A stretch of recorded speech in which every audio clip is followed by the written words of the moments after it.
அழகே அழகுல அடுத்து நடக்க போகுதுன்னு வாங்க பார்க்கலாம். பாவம் மலரு ஒரு வேலை விடாம எல்லா வேலையும் பார்க்குறாங்க. சும்மாவே வீட்டில் 7 பேருக்கு மேலே, இதில் வேற விருந்தாடியா கோமதி, மீனா, ராஜி 3 பேர் வந்திருக்காங்க. இவங்களுக்கும் சேர்த்து சமைக்கணும்னு சொல்லி அவ்வளவு சாப்பாடு மலரு ஒரு ஆள் மட்டுமே அவ்வளவு ஐட்டம் பண்ணுறாங்க. இதை கோமதி பார்த்துக்கிட்டே இருக்காங்க.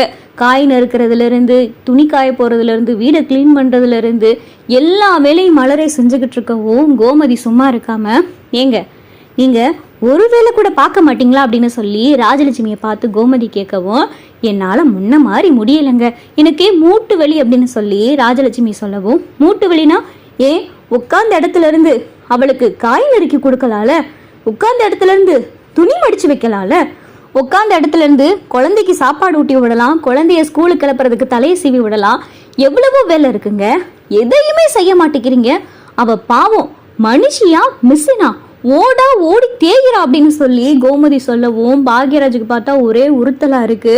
பாக்யராஜும் பார்த்தா மெம்மன்னு முழிச்சு பார்த்துக்கிட்டு இருக்காரு. இங்க பாருங்க, நான் பெருமைக்கெல்லாம் சொல்லலை, எங்க வீட்டுக்கு வந்து பாருங்க, எங்க வீட்லயும் 3 மருமக இருக்காங்க. 3 மருமகள்ல எல்லாருமே சேர்ந்து தான் வேலை பார்ப்போம். நான் மட்டுமே எல்லா வேலையும் செய்ய மாட்டேன். ஒருத்தி காயை நறுக்குவா, ஒருத்தி கூட்டு பொருளுக்கு தேவையானதை அரைச்சு கொடுப்பா, ஒருத்தி கூட்டு வைப்பா, குழம்பு வைப்பா, சோறு வைப்பான்னு சொல்லி எல்லா வேலையும் நாங்கள் பிரித்து பார்த்துக்குறோம். இங்கே இருக்கிற மாதிரி தான் எங்கள் வீட்லேயும் 7-8 பேருக்கு மேலே இருக்கோம். அத்தனை பேத்துக்கும் ஒரே ஆளுன்னு சொல்லி இப்படி நாங்கள் கொடுமைப்படுத்துகிற மாதிரி நடந்துக்கிறது கிடையாதுங்க அப்படின்னு சொல்லிட்டு கோமதி பேசவும், அப்போதான் ராஜலட்சுமிக்கு கோவம் வந்துடுது. என்னங்க அப்போ என்னைய கொடுமைக்கார மாமியான்னு சொல்லுறீங்களா அப்படின்னு சொல்லி ராஜலட்சுமி சொல்லவும், நான் சொல்லலைங்க, பார்க்குறவங்களுக்கே நல்லாவே தெரியும். அப்பதான் மீனா, ஆமாங்க, நாங்களும் வந்ததுலேருந்து பார்க்குறோம், அவங்க தான் எல்லா வேலையும் செய்கிறாங்க, கூட ஒத்தாசைக்குன்னு கூட யாருமே இல்லை, மதி கூட அப்பப்போ ஏதோ ஹெல்ப் பண்ணுறாங்க. ஆனால் நீங்கள் பேருக்குன்னு மாமியாராக இருக்கீங்க, ஆனால் அதுவுமே உட்காந்த இடத்துலேருந்து அம்புட்டு வேலை வாங்குறீங்க, கிச்சன்ல இருந்து எல்லா வேலையும் செய்கிறாங்க. ஆனால் ஒரு ஃபேன் போகிறது, ரிமோட் எடுத்து கொடுக்கறதுன்னு சொல்லி அத்தனைக்கும் அவங்களே கூப்பிடுறீங்களே, ஏன் நீங்கள் போய் போட்டால் ஃபேன் சுவிட்ச் ஆன் ஆகாதா, நீங்கள் டிவி போட்டால் டிவி ஆன் ஆகாதா அப்படின்னு சொல்லி மீனாவும் கேள்வி மேலே கேள்வி கேட்க, ராஜலட்சுமி ராகவனும் பார்த்தா வாய் அடைச்சு போய் நிற்கிறாங்க. யாருக்குமே எந்த பதிலும் சொல்ல முடியல. மதி அப்போதான் சிரித்து ரசித்து பார்த்துக்கிட்டு இருக்காங்க.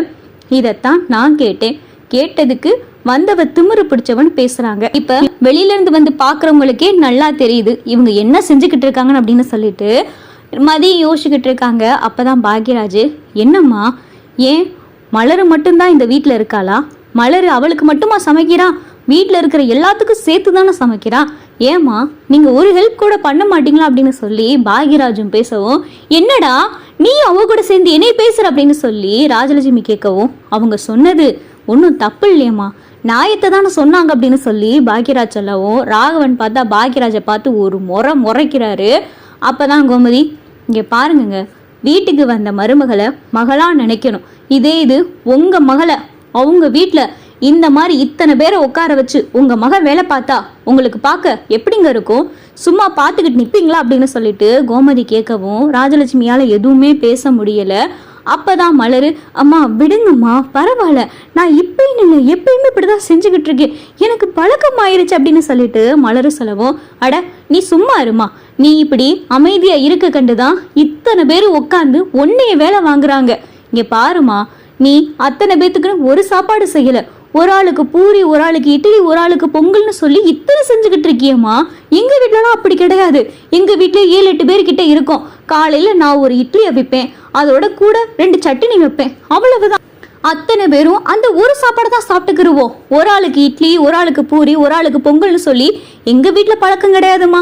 என் பிள்ளைய எல்லாரும் என்ன சாப்பிட்றோமோ அதைத்தான் சாப்பிடணும்னு சொல்லி வளர்த்துருக்கேனே தவிர அவங்களுக்கு என்ன பிடிக்குதுன்னு சொல்லி கேட்டு அந்த வேலையை நான் செஞ்சு கஷ்டப்பட்டு என் பிள்ளைய பார்த்து ரசிக்கிற அளவுக்கு நான் வளர்க்கலாமா அப்படின்னு சொல்லிட்டு கோமதி நல்லா ராஜலட்சுமியை நாக்க புடுங்குற மாதிரி கேட்குறாங்க. ராஜலட்சுமி அப்பதான், அப்ப பிள்ளைகளை நான் ஒழுங்கா சரியா வளர்க்கலன்னு சொல்றீங்களா அப்படின்னு சொல்லிட்டு ராஜலட்சுமி கேட்கவும், ஐயோ அப்படி நான் சொல்லலைங்க, நான் என் பிள்ளை வளர்ப்பை பத்தி சொல்றேன் அப்படின்னு சொல்லி கோமதி சொல்லவும், அப்பதான் ராஜலட்சுமி கோமதியவே குருன்னு பார்த்துக்கிட்டு இருக்கு. அப்பதான் மதி, இதைத்தானங்க நானும் சொன்னேன், எல்லாரும் ஒரு சாப்பாடை சாப்பிட்டா அவங்களுக்கும் வேலை குறையும், ஆளுக்கு இஷ்டத்துக்குன்னு ஹோட்டல்ல மெனு கொடுக்குற மாதிரி அவங்க கிட்ட ஆர்டர் கொடுக்குறீங்க, இதைத்தான் நான் கேட்டேன். கேட்டதுக்கு என்னைய நீங்க என்ன சொன்னீங்க, என்னுடைய அம்மா அப்பா வளர்ப்பு சரியில்லைன்னு சொன்னீங்க. இப்போ வெளியில இருந்து வந்து பாக்குறாங்களே, இவங்க சொன்னதுக்கு நீங்க என்ன சொல்லுவீங்க அப்படின்னு சொல்லிட்டு மதியம் கேட்கவும், அப்பதான் ராஜலட்சுமி, நீ வாயை மூடிக்கிட்டு கொஞ்ச நேரம் சும்மா இரு அப்படின்னு சொல்லிட்டு ராஜலட்சுமி சொல்லவும், கோமதி பாக்குறாங்க, இந்த பொம்பளை சரியான லம்பாடியா இருப்பா போல, இவகிட்ட என்ன பேசினாலும் எடுபடி ஆகாது. சரி மீனா, ராஜி வாங்க கிளம்பலாம் அப்படின்னு சொல்லி கோமதி கிளம்பவும், அப்பதான் ராகவன், இருங்க இன்னும் 2 நாளைக்கு இருந்துட்டு போகலாம் அப்படின்னு சொல்லி ராகவன் சொல்லவும், ரொம்ப நன்றிங்க, நாங்க வந்ததுக்கு நீங்க நல்லாவே உபசரிச்சிங்க, நல்லாவே கவனிச்சுக்கிட்டீங்க. ஆனா எங்க கண்ணு முன்னாடி தப்புன்னு ஒண்ணு படையில பார்த்துக்கிட்டு எங்களால சும்மா இருக்க முடியாது. எங்களுக்கு தப்புன்னு பட்டதை நாங்க உங்ககிட்ட சொல்லி காமிச்சோம், அவ்வளவுதான். நீங்க திருத்திக்கிறதும் திருத்திக்கிறாம இருக்கிறதும் உங்க பாடு. ஆனா திருத்திக்கிட்டீங்கன்னா உங்களுக்கு நல்லது. இதே இது உங்களுக்கும் ஒரு பொண்ணு இருக்கா, எல்லாரும் ஒரே மாதிரி நிலைமை இருக்காது, எல்லார் வீட்லயும் நிலைமை மாறலாம். அதனால கொஞ்சம் பார்த்து அனுசரியா நடங்க. ஒருத்தி எல்லா வேலையும் அவளே செய்யறான்னு இழுத்து போட்டு அவள் செஞ்சுக்கிட்டா அதை அப்படியே பார்த்து வேடிக்கை பார்த்துக்கிட்டு நிற்க கூடாது. அதுல நம்மளால முடிஞ்ச உதவியை செய்யணும். அதை விட்டுட்டு அவளுக்கு மேற்கொண்டு வேலை வைக்கிறது, உதவி செய்யாம இருக்கிறது, அவளை நோகுற மாதிரி பேசுறது, கஷ்டப்படுத்துற மாதிரி அம்புட்டு வேலை வாங்குறது, இதெல்லாம் செய்யக்கூடாதுங்க. நம்ம பார்த்துக்கிட்டு செவனேன்னு இருக்கலாம், ஆனா மேல ஆண்டவன் ஒருத்தன் இருக்கான், அவன் எல்லாத்தையும் பார்த்துக்கிட்டு தான் இருக்கா அப்படின்னு சொல்லி கோமதி பேசவும், ராகவனுக்கு பார்த்தா மூஞ்சில அரைஞ்ச மாதிரி ஆயிருது. கோமதி, மீனா, ராஜி எல்லாரும் கிளம்பிடுறாங்க. மலர் அப்பதான், ஏம்மா எதுக்குமா தேவையில்லாம இப்படி நீங்க பேசுனீங்க அப்படின்னு சொல்லிட்டு மலர் கேட்கவும், அட நீ வேறம்மா, உன் அம்மா என் இடத்துல இருந்து பார்த்தாங்கன்னா எம்பிட்டு மனசு நோவாங்க. அவங்க பேச வேண்டியதெல்லாம் நான் பேசிட்டு போறேன், அம்பிட்டு தான். இனிமேலாவது அவங்க பார்த்து நடப்பாங்கன்னு நினைக்கிறேன் அப்படின்னு சொல்லி கோமதி சொல்லவும், ரொம்ப நன்றிமா அப்படின்னு சொல்லிட்டு மலர் சொல்லவும், இங்க பாருமா, நீ இடம் கொடுக்கத்தான் அவங்க அப்படி இருக்காங்க.